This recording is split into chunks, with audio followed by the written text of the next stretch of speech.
जब आप इस वीडियो को देखते हुए महसूस करेंगे कि आपकी सारी परेशानियां बस एक कहानी बनकर रह गई हैं और सफलता खुद ब खुद आपके दरवाजे पर दस्तक देने लगेगी, तो हैरान मत होना।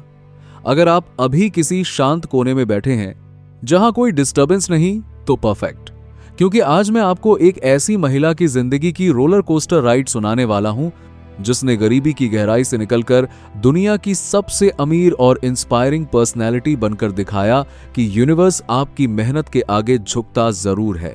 ये स्टोरी इतनी पावरफुल है कि सुनते सुनते आपकी आंखें नम हो सकती हैं और शायद आपका दिल कहे कि हाँ, मैं भी कर सकता हूं। लेकिन याद रखना, ये कोई मैजिक नहीं बल्कि रियल लाइफ का वो साइंस है जो ग्रैटिट्यूड और लॉ ऑफ अट्रैक्शन के जरिए काम करता है। तैयार हो जाओ, क्योंकि वीडियो खत्म होने से पहले ही आप में एक नई एनर्जी भर जाएगी। और हाँ, अगर ये स्टोरी आपको टच कर गई है तो अभी कमेंट सेक्शन में जाकर लिख दो, मैं तैयार हूं बदलाव के लिए, और यूनिवर्स को थैंक यू बोलकर देखो, क्या पता आपकी लाइफ में भी कुछ अनएक्सपेक्टेड गुड न्यूज आ जाए। अब चलिए सीधे स्टोरी की शुरुआत करते हैं। कल्पना करो, एक छोटी सी बच्ची मिसिसिपी के एक छोटे से गांव कोसियुस्को में, जहां गरीबी इतनी गहरी है कि घर में बिजली तक नहीं होती।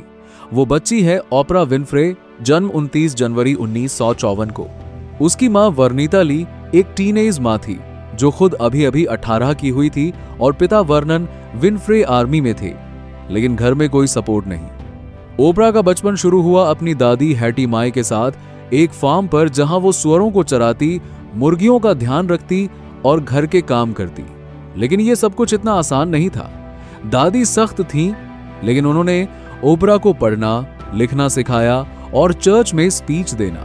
3 साल की उम्र में ओपरा बाइबल की आयतें सुना रही थी और लोग उसे द प्रीचर कहते थे। लेकिन ये खुशी ज्यादा दिन नहीं चली। 6 साल की उम्र में ओपरा को अपनी मां के पास मिल्वॉकी भेज दिया गया, जहां मां एक नौकरानी का काम करती थी। वहां गरीबी और भी ज्यादा थी। ओपरा को फटे पुराने कपड़े पहनने पड़ते और कभी कभी तो कॉकरोच से भरे घर में सोना पड़ता। लेकिन सबसे बड़ा सदमा तो तब आया जब ओपरा महज 9 साल की थी। उसके कजिन, अंकल और एक फैमिली फ्रेंड ने उसका सेक्सुअल एब्यूज किया। ये दर्द इतना गहरा था कि ओपरा सालों तक चुप रही, लेकिन ये उसके मन में एक जख्म छोड़ गया जो कभी पूरी तरह भर नहीं पाया। फिर आया वो मोमेंट जो ओपरा की लाइफ को और उलट पुलट कर देता है। 14 साल की उम्र में उस एब्यूज की वजह से ओपरा प्रेग्नेंट हो गई। उसके अपने ही रिलेटिव ने उसे इस हाल में छोड़ दिया। बच्चा पैदा हुआ, लेकिन वो प्रीमैच्योर था और कुछ ही दिनों में मर गया। ये ट्रेजेडी ओपरा के लिए ब्रेकिंग पॉइंट थी। वो डिप्रेशन में चली गई, स्कूल में फेल होने लगी और घर से भागने की कोशिश की। मां ने उसे जुवेनाइल डिटेंशन होम भेजने की कोशिश की, लेकिन वहां जगह नहीं थी। आखिरकार ओपरा को उसके पिता वर्नन के पास नैशविले, टेनेसी भेज दिया गया। पिता सख्त थे, लेकिन उन्होंने ओपरा को डिसिप्लिन सिखाया।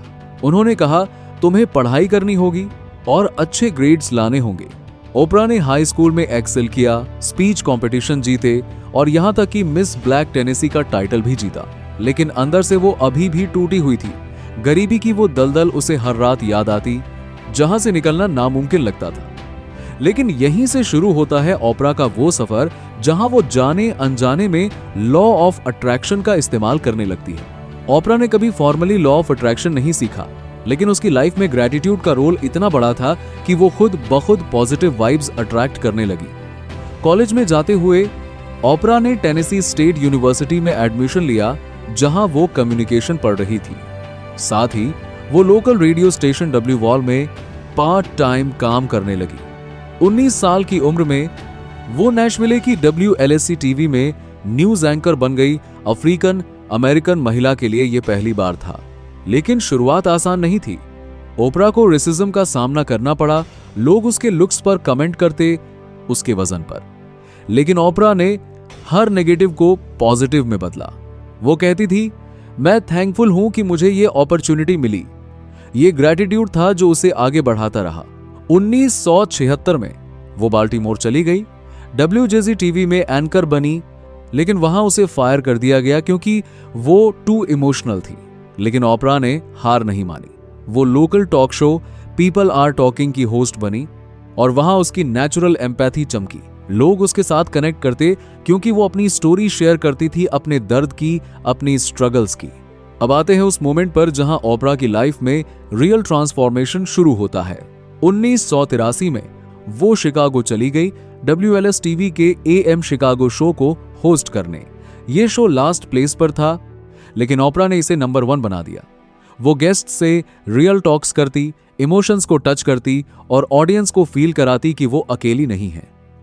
इसी दौरान ओपरा ने द कलर पर्पल मूवी में एक्टिंग की और ऑस्कर नॉमिनेशन मिला, लेकिन पर्सनल लाइफ में अभी भी स्ट्रगल्स थे।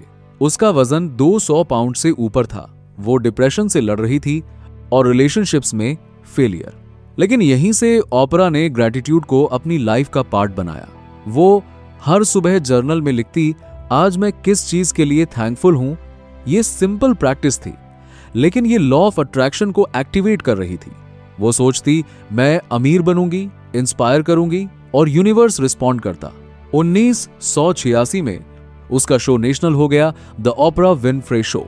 ये 25 साल चला, 4561 एपिसोड्स और दुनिया का सबसे पॉपुलर टॉक शो बना। ओपरा ने इसमें अपनी स्टोरी शेयर की, अपने एब्यूज की, अपने बच्चे के लॉस की। लोग रोते लेकिन इंस्पायर्ड होते। ओपरा की सक्सेस सिर्फ शो तक नहीं रुकी, वो हार्पो प्रोडक्शंस की फाउंडर बनी, जो बैकवर्ड स्पेलिंग ऑफ ओपरा है। ये कंपनी $1 मिलियन की हो गई। फिर ओ मैगजीन, ओपराज बुक क्लब, जो किताबों को बेस्ट सेलर्स बनाता। लेकिन सबसे बड़ा था उसका नेटवर्क, OWN, ओपरा विनफ्री नेटवर्क। गरीबी से निकलकर ओपरा की नेटवर्थ आज $2.5 बिलियन से ज्यादा है। लेकिन ये सब कैसे हुआ? क्योंकि ओपरा ने ग्रैटिट्यूड को अपना वेपन बनाया। वो कहती है, जितना ज्यादा आप थैंकफुल होते हो, उतना ज्यादा यूनिवर्स आपको देता है। एक इंटरव्यू में ओपरा ने बताया कि जब वो डिप्रेस्ड थी तो उसने द सीक्रेट बुक पढ़ी, जो लॉ ऑफ अट्रैक्शन पर है, लेकिन वो पहले से ही ये प्रैक्टिस कर रही थी। वो विजुअलाइज करती अपने शो की सक्सेस, अपनी अमीरी, और देखो, यूनिवर्स ने झुककर सब दिया। उसके स्कूल्स अफ्रीका में, जहां वो गरीब लड़कियों को एजुकेट करती, उसकी चैरिटी ने मिलियंस हेल्प किए। अब डीप में जाते हैं ओपरा के इमोशंस में। कल्पना करो, एक बच्ची जो रेप विक्टिम है, जो अपना बच्चा खो देती है, जो सोचती है मैं कभी कुछ नहीं बनूंगी। लेकिन ओपरा ने उस दर्द को पावर में बदला। वो कहती, मेरा पास्ट मुझे डिफाइन नहीं करता, बल्कि मुझे स्ट्रांग बनाता है। हर बार जब वो ग्रैटिट्यूड करती, जैसे thank you for this day, वो नेगेटिव एनर्जी को पॉजिटिव में कन्वर्ट करती। लॉ ऑफ अट्रैक्शन कहता है, जो आप सोचते हो वो अट्रैक्ट होता है।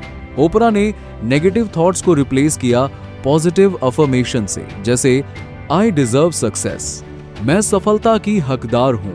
और देखो, वो हॉलीवुड में प्रोड्यूसर बनी, प्रेसिडेंशियल मेडल ऑफ फ्रीडम जीता।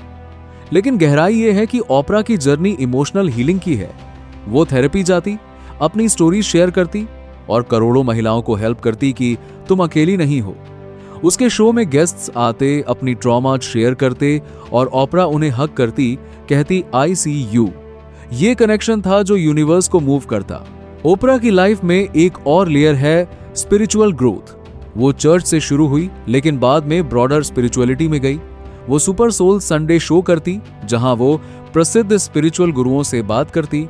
वो कहती, gratitude is the key to abundance. एक बार ओपरा ने बताया कि जब वो वजन कम करने की कोशिश कर रही थी तो डाइट्स फेल हो रही थी। फिर उसने ग्रैटिट्यूड जर्नल शुरू किया, thank you for my body, और धीरे धीरे चेंज आया। ये लॉ ऑफ अट्रैक्शन था, focus on good, good comes.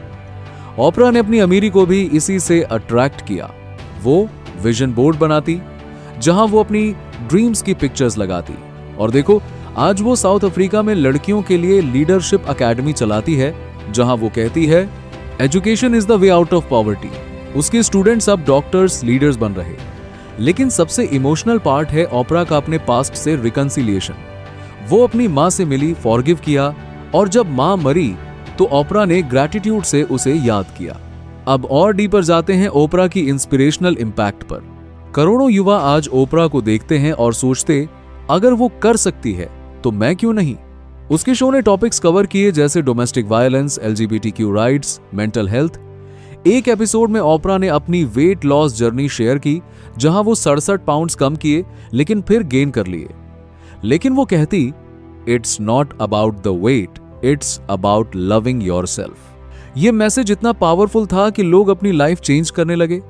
Oprah ने बराक ओबामा को सपोर्ट किया जो प्रेसिडेंट बने। वो हार्वर्ड यूनिवर्सिटी में स्पीच देती, कहती, failure is just life trying to move you in another direction. उसके हर वर्ड में ग्रैटिट्यूड झलकता। वो कहती, turn your wounds into wisdom. और यूनिवर्स ने उसे रिवॉर्ड किया फोर्ब्स की मोस्ट पावरफुल वुमन, टाइम की 100 मोस्ट इन्फ्लुएंशियल। लेकिन गहराई यह है कि ओपरा कभी नहीं भूली अपनी रूट्स। वो मिलियंस डोनेट करती, जैसे एंजल नेटवर्क से $80 मिलियन चैरिटी में। ओपरा की ट्रांसफॉर्मेशन इतनी रियल है कि लगता है यूनिवर्स ने उसके लिए स्पेशल प्लान बनाया। बचपन की वो लड़की जो फटे कपड़े पहनती थी, आज मोंटेसिटो में एक $100 मिलियन का घर है। लेकिन वो कहती, success is not about money, it's about impact. उसके पार्टनर स्टेटमैन ग्राहम के साथ 30 साल का रिलेशन, बिना मैरिज लेकिन फुल ऑफ ग्रैटिट्यूड। ओपरा ने कभी बच्चे नहीं चाहे क्योंकि उसका पास्ट, लेकिन वो कहती, मैं मदर टू मिलियंस हूं। अब इमेजिन करो, अगर ओपरा ने ग्रैटिट्यूड नहीं किया होता तो क्या होता? शायद वो अभी भी स्ट्रगल कर रही होती, लेकिन उसने किया और लॉ ऑफ अट्रैक्शन ने मैजिक किया। वो हर दिन मेडिटेट करती, थैंक यू बोलती और पॉजिटिव थॉट्स भेजती। रिजल्ट? वो अब पॉडकास्ट करती, बुक्स लिखती और युवाओं को इंस्पायर करती। उसके message, be more, do more, have more, but start with gratitude. Oprah की स्टोरी का क्लाइमैक्स है उसकी इनर पीस। वो कहती, the greatest discovery is that you can change your life by changing your thoughts. उसके हर struggle ने उसे सिखाया और वो करोड़ों को सिखाती। अगर तुम भी स्ट्रगल कर रहे हो तो ओपरा की तरह शुरू करो हर दिन ग्रैटिट्यूड से, क्योंकि यूनिवर्स झुकता है मेहनत और पॉजिटिविटी के आगे।